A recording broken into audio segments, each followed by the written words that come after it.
So friends, आज मैले पोको X3 को अनबक्सिङ एन्ड फुल रिभ्यू लिएर आएको छु एन्ड एकदमै राम्रो प्राइसमा आएको छ। यो फोन 31,990 यसको प्राइस हो। सो यदि तपाईँ नयाँ आउनुभएको हो भने च्यानललाई सब्स्क्राइब गर्नु एन्ड यदि तपाईँ यो फोनमा इन्ट्रेस्टेड हुनुहुन्छ भने फुल भिडियो हेर्नु होला।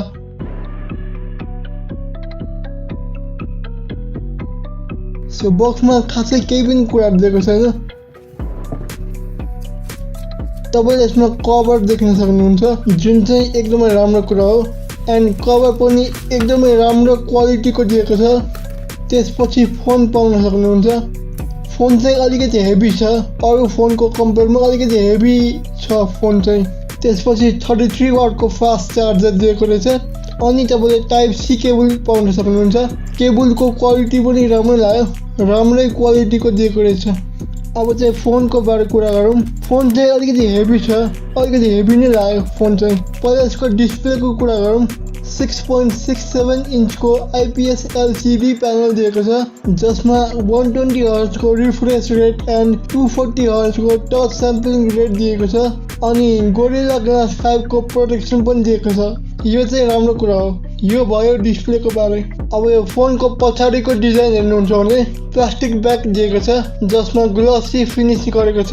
स्क्र्याचेसहरू चाहिँ अलिक चाँडै नै आउँछ, टाइममा सफा गरिरहनु पर्ने हुन्छ। यसको क्यामेरा डिजाइन हेर्दाखेरि मलाई के भन्न मन लाग्यो भने एक त यो फोन अलिकति बाक्लो छ एन्ड अलिकति हेभी पनि छ एन्ड अर्को कुरा यसमा तपाईँले टेलिफोटो लेन्स देख्न सक्नुहुन्न, यानि टेलिफोटो लेन्स दिएको छैन। त्यही पनि यसको क्यामेरा बम चाहिँ धेरै नै बाहिर आएको छ। अब यो दुईटा प्रब्लम चाहिँ छ यो फोनमा, तर यो प्रब्लम चाहिँ सल्भ हुन सकिन्थ्यो। यसमा दिएको कभर लगाउनु भयो भने तपाईँले यो प्रब्लम सल्भ गर्न सक्नुहुन्छ। अब क्यामेरा कस्तो छ भन्नुहुन्छ भने 64 मेगापिक्सलको मेन क्यामेरा पाउन सक्नुहुन्छ जसमा चाहिँ सोनीको IMX682 को सेन्सर दिएको छ। 12 मेगापिक्सलको अल्ट्रा वाइड लेन्स पाउन सक्नुहुन्छ एन्ड 22 मेगापिक्सलको म्याक्रो र डेप्थ सेन्सर दिएको छ। अब लास्टको दुईटा क्यामेरा त कामै छैन। राम्रो क्यामेरा भनेको 64 मेगापिक्सलको मेन क्यामेरा हो। डे लाइटमा फोटो खिच्नु भयो भने चाहिँ एकदमै दामी आउँछ। अब लो लाइटमा त त्यति नराम्रो आउने त होइन, राम्रै आउँछ। अब भिडियोको कुरा गर्नुहुन्छ भने तपाईँले यसमा 4K at 30 FPS मा सुट गर्न सक्नुहुन्छ। EIS को सपोर्ट पनि दिएको छ। अब अगाडि तपाईँले पन्च होलमा 20 मेगापिक्सलको सेल्फी क्यामेरा पाउन सक्नुहुन्छ। अब यसको पर्फर्मेन्सको बारेमा कुरा गर्दा यसमा तपाईँले क्वालकम स्न्यापड्रागन 750G पाउन सक्नुहुन्छ अनि तपाईँले यसमा धेरै नै पावरफुल GPU पाउन सक्नुहुन्छ। अब डे टु डे लाइफमा त केही प्रब्लम आउँदैन अनि गेमिङ गर्नुहुन्छ भने चाहिँ एकदमै राम्रो एक्सपिरियन्स पाउन सक्नुहुन्छ।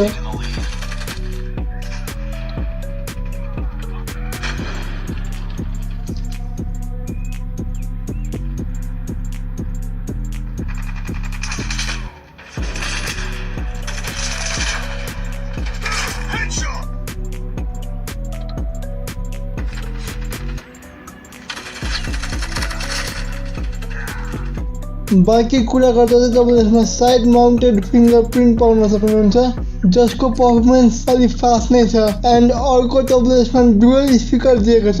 अब डुअल स्पिकर भएपछि चाहिँ अलिकति राम्रो हुन्छ, गेम खेल्दा या मुभी हेर्दा एकदमै राम्रो एक्सपिरियन्स पाउनुहुन्छ। अब ब्याट्रीको कुरा गर्दाखेरि तपाईँले यसमा 5116 mAh को ब्याट्री दिएको छ जसमा 33 वाटको फास्ट चार्जिङ पनि सपोर्ट गर्छ एन्ड तपाईँले यो फोन 1 घन्टा 10 मिनट या 1 घन्टा 20 मिनट भित्रमा चार्ज गर्न सक्नुहुन्छ 0 to 100%। अब कन्क्लुजनमा भन्नुपर्दा यो फोन प्राइसको हिसाबमा एकदमै राम्रो छ। 32,000 यसको प्राइस हो र प्राइसको हिसाबमा एकदमै राम्रो फोन छ। ब्याट्री ब्याकअपदेखि लिएर पर्फर्मेन्सदेखि लिएर क्यामेरा सबै कुरा एकदमै राम्रो छ।